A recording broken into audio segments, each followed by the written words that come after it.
오늘 나온 뉴스들 언박싱해드리는 기자 언박싱. 오늘은 오마이뉴스 박정호 기자 나왔습니다. 어서 오십시오. 네, 안녕하십니까. 자, 우리가 연속 세 분에게 일부에서 인터뷰를 했습니다만 이 부천 물류센터 확진자 굉장히 많이 늘었습니다. 네, 그렇습니다. 아까 오전에 확인한 바로는 82명으로 계속 늘고 있거든요. 예. 그다음에 2차 전파 사례도 나오고 있습니다.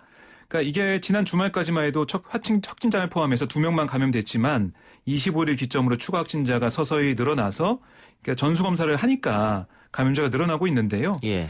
그러니까 이 82명 가운데 근무자가 63명이고 가족, 지인 같은 지역사회 접촉 감염자가 19명을 파악이 됐습니다. 그러니까 늘어나고 있는 상황이고 또 해당 시설을 보면 근로자들이 착용한 모자나 신발 이런 곳에서도 바이러스가 검출되고 있다고 해요. 그만큼 여기저기 바이러스가 퍼져 있었던 거고 방역당국이 얘기하는 건 뭐냐면 그러니까 흡연실, 휴게실 이런 곳들 그러니까 야외가 아닌 곳에 마련된 그런 휴게시설 같은 데가 취약하다. 그런 데서 많은 감염이 있을 수도 있다라고 얘기를 하고 있습니다. 이번 부천 물류센터 관련 같은 경우도 식당에서 많은 감염이 있을 거라고 또 얘기하고 있고요. 또 한 가지 또 우려스러운 점이 뭐냐면 이 물류센터 관련 확진자들의 동선을 보면 상당수가 전체 검사를 받고도 지하철을 타거나 헬스장을 가거나 마트를 가거나 옷가게를 가거나 음식점 이런 곳을 방문했다고 해요. 예. 그래서 N차 감염 우려가 계속 커지고 있습니다. 그래요. 지금 가족들도 감염이 확인됐기 때문에 근로자들의 그러면 또 3차 감염이 그렇습니다. 나올 수 있지 않겠냐 이런 걱정도 되는 것이죠. 그러니까 지금 이태원발 감염 사례를 보면 인천 학원 강사로부터 시작해가지고 7차 감염까지 나왔거든요. 그래서 이 쿠팡 물류센터 이 집단 감염도 더 늘어날 수 있다 이렇게 좀 볼 수가 있습니다.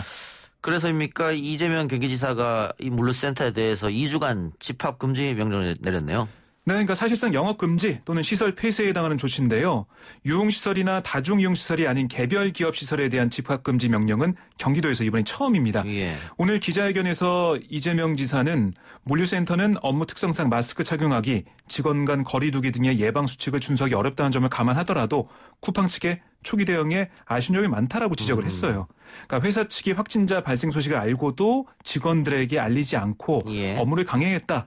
그리고 보도를 보셨겠지만은 문자를 보냈거든요. 확진자가 나왔는데 내일 일하실 분 물어보는 문자를 보냈어요. 그러니까 폐쇄 안 하고 일을 계속 하겠다는 그런 의지를 쿠팡 측이 가지고 있었던 거죠. 이런 것을 지적을 한 거고요. 그리고 어제 경기도에서 쿠팡 측에다가 이 배송 기사들, 그러니까 직원들의 명단을 내놔라. 제출해라라고 했는데 그걸 여러 가지 이유를 들면서 제출 바로 안 했습니다. 그래서 이재명 지사가 그럼 우리가 특사경 보내가지고 확보하겠다라고 했더니 그때서야 쿠팡 측이 명단을 제출했거든요. 그런 여러 가지 것들을 사정들을 다 종합적으로 판단해서 이재명 지사가 이번에 이 행정명령을 내린 것으로 보입니다. 쿠팡 측의 초기 대응이 좀 미흡하다 이런 지적이네요. 그렇습니다. 서울 중구 KB생명 콜센터에서도 확진자가 나왔죠. 네, 8명이 확진됐다라고 알려지고 있는데 계속 검사를 좀 하고 있습니다. 예. 그러면 수도권에서는 다시 사회적 거리두기로 가야 된다 이런 이야기도 있던데 어떻게 되는 겁니까? 그러니까 전문가들이 계속 많이 얘기하고 있죠. 어쩔 수 없다라고 얘기하고 있는데요. 오늘 정부 방역당국이 한 4시에 입장을 내놨습니다. 제가 정리해 보니까 이렇더라고요. 그러니까 등교를 빼놓고는 사회적 거리두기로 간다 이렇게 볼 수가 있습니다. 등교를 빼고. 예, 지금 단계적인 등교는 계속해서 가는 거고요. 하지만 그걸 빼놓고는 사회적 거리두기 수준으로 방역을 강화한다 이렇게 볼 수가 있습니다. 제가 아까 점심시간에 제가 근무하는 곳 엘리베이터 사무실 올라가려 탔는데 8명쯤 탔는데 저 포함 2명만 마스크 쓰고 있고 다른 안 쓰고 있더라고요. 그래서 날씨가 더워지면서 마스크 착용, 저도 굉장히 답답하긴 좀 답답하더라고요. 그렇죠. 좀 어려워지는 게 아닌가 그래서 걱정이 됩니다. 그래서 많은 분들이 그러더라고요. 엘리베이터 탈 때 마스크 안 쓴 사람들, 또 전화 통화하는 사람들, 이런 사람들 보면은 계속 눈총을 보내게 된다라는 얘기를 하던데 이 정부가 얘기한 건 내일부터 6월 14일까지 약 2주간 수도권의 모든 부분에서 방역 관리를 강화하겠다라는 거고요. 그러니까 구체적으로 보면 연수원과 미술관, 박물관, 공원, 국공립 극장 이런 수도권 내 모든 공공 다중이용시설의 운영을 중단합니다. 그러니까 수도권 내 정부와 지자체 또 공공기관이 주관하는 행사도 취소하고는 연기하도록 했고요.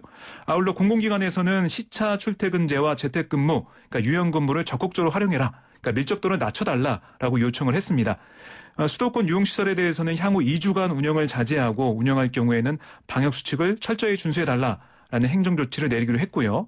또 학생들이 주로 가는 학원과 PC방 여기에 대해서도 이용 자제를 권고하고 방역 수칙을 엄격히 준수해달라는 행정 조치를 취하기로 했습니다. 그러니까 방역 당국은 지금 확산세가 만약에 오늘 79명의 추가 확진자 오늘 아침 기준으로 얘기를 했었는데 더 늘어나고 있죠. 내일도 만약에 50명이 넘어가면 이런 게 이어진다면 다시 사회적 거리두기 갈 수밖에 없다. 이런 입장을 계속 보이고 있습니다. 예. 내일은 확진자가 줄었으면 하는 바람이네요. 그렇습니다. 정치권 이야기 해보죠. 문재인 대통령과 여야 원내대표의 오찬회동이 있었는데 상당히 오랜만에 한 것 같습니다. 네, 2018년 11월에 청와대에서 여야정 상설협의체 회의 그때 여야 원내대표들이 왔었습니다. 그때는 5당 원내대표가 왔었죠. 민주평화당, 바른미래당, 정의당 원내대표가 있었는데 그 2018년도입니까? 그렇습니다. 시간 참 빨리 가네요. 너무 빨리 갑니다. 네. 예. 네, 이번에 여야 원내대표, 이제 양당 원내대표만 참석을 했는데요. 오랜만에 대통령과 여야 원내대표가 만났습니다. 오늘 이 자리, 사실 회의 성격이 좀 강한 그런 느낌이 드는 딱딱한 본관이 아니고요. 예. 상춘제를 오찬장으로 택했어요. 그만큼 편안하게 소통하겠다. 이런 뜻이 담겨 있었다고 보이는데요. 세 사람의 옷차림도 넥타이를 하지 않은 노타이 차림이었고요. 두 원내대표와 문재인 대통령의 대화를 봐도 훈훈했습니다. 먼저 두 원내대표가 초대해 주셔서 감사합니다라고 인사를 했고요. 주호영 통합당 원내대표가 날씨가 좋습니다라고 하자 문 대통령도 반짝반짝이라고 화답을 했어요. 근데 물론 미묘한 신경전은 있었습니다. 김태년 원내대표가 날씨처럼 대화도 잘 풀렸으면 좋겠다라고 하자 주호영 원내대표가 김 대표가 다 가져간다고 얘기만 안 하시면이라고 말해 웃음이 터졌거든요. 원내 구성 얘기하는 거죠? 네, 상임위 독식 그런 얘기에 대한 지적으로 보이는데요.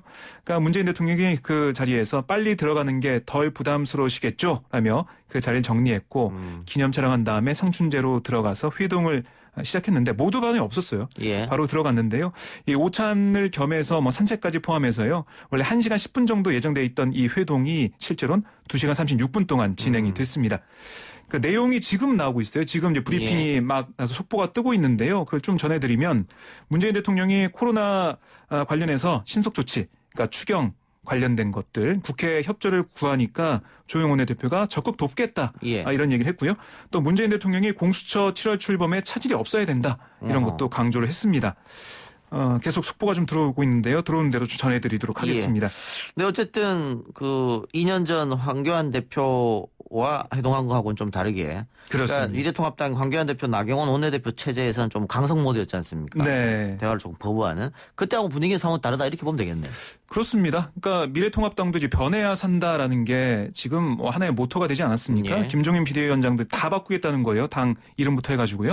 그런 상황에서 조영 원내대표도 혁신과 그리고 이른바 보수 유튜버로 대표되는 또 태극기 부대로 대표되는 그런 세력들과 극우와 결별하겠다는 입장을 보이고 있기 때문에 글쎄요. 지금 총선 결과도 이 거대 여당이 탄생했고 민심도 어쨌든 총선 통해서 드러났기 때문에 황교안 대표 체제처럼 이렇게 딱딱하게 또 뭔가 전투적으로 이렇게 하는 상황은 아니라고 봐요. 예, 알겠습니다. 21대가 잘 돌아가려고 하면 상임위 협상부터 어떻게 하느냐에 따라 달렸겠죠. 그렇습니다. 성간이가 통합당 민경욱 의원 등이 제기한 4.15 총선 부정선거 의혹을 해소하기 위해서 공개 시연회를 열었습니다. 네, 오늘 취재진들이 많이 갔더라고요. 관심이 뜨거웠는데요. 선관위는 이 투표용지가 선거인에게 전달되고 투표함에 담겨 개표소로 이동한 다음에 이 표가 후보자의 득표로 인정되는 그러니까 전 과정을 구체적으로 언론에 공개를 했습니다. 시연회는 이번 선거에 사용됐던 장비와 방식을 그대로 사용했는데요. 그러면서 선거인의 투표지가 모인 투표함이 어떤 방식으로 봉인되고 운송되고 보관됐는지 다 보이면서 개표 과정에도 각 정당의 참관인이 참여한 만큼 부정이 개입할 여지가 없다라고 거듭 강조를 했습니다. 그리고 이번에 제기된 게 이 통신을 통해서 뭔가 부정한 방법이 쓰인 게 아니냐라는 민경욱 의원의 주장도 있었는데 선거에는 전용 자체 전산망을 사용하고 있어서 선거정보통신 이외에 외부 통신 조작이 불가능하다라고 또 얘기를 했고요. 투표지 분류기 등을 제어하는 컴퓨터는 애초부터 통신용 모듈이 탑재되지 않아서 외부 통신으로 선거 결과를 조작할 수 없다고도 밝혔습니다. 이런 사실 증명하기 위해서 또 각 장비를 분해해서 내부를 언론인에게 다 공개를 했습니다. 지난 대선에도 이런 비슷한 일이 있었던 것 같은데 선거 때마다 똑같은 일이 반복해서 참 답답한 모습입니다. 알겠습니다. 네, 그렇습니다. 자, 정구철 청와대 홍보 홍보기획비서관이 사의를 표명했는데 네. 이에 대해서 조선일보가 이 정구철 청와대 홍보기획비서관의 부인이 정의연 사무총장이다. 네. 그렇기 때문에 아마 정의연 사태의 불씨가 청와대로 옮겨오는 것을 막기 위해서 사표를 쓴 거 아니냐 이런 식의 보도를 했는데 네. 여기에 대해서 정구철 비서관이 소설이다 이렇게 얘기했네요. 네, 오늘 입장문을 냈습니다. 분노도 아깝다.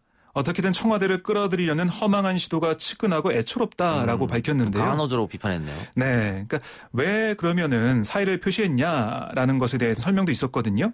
정 비서관은 업무에 지장을 느낄 정도의 건강상 불편함 때문에 지난 4월에 사의를 표시했다. 라고 얘기했습니다.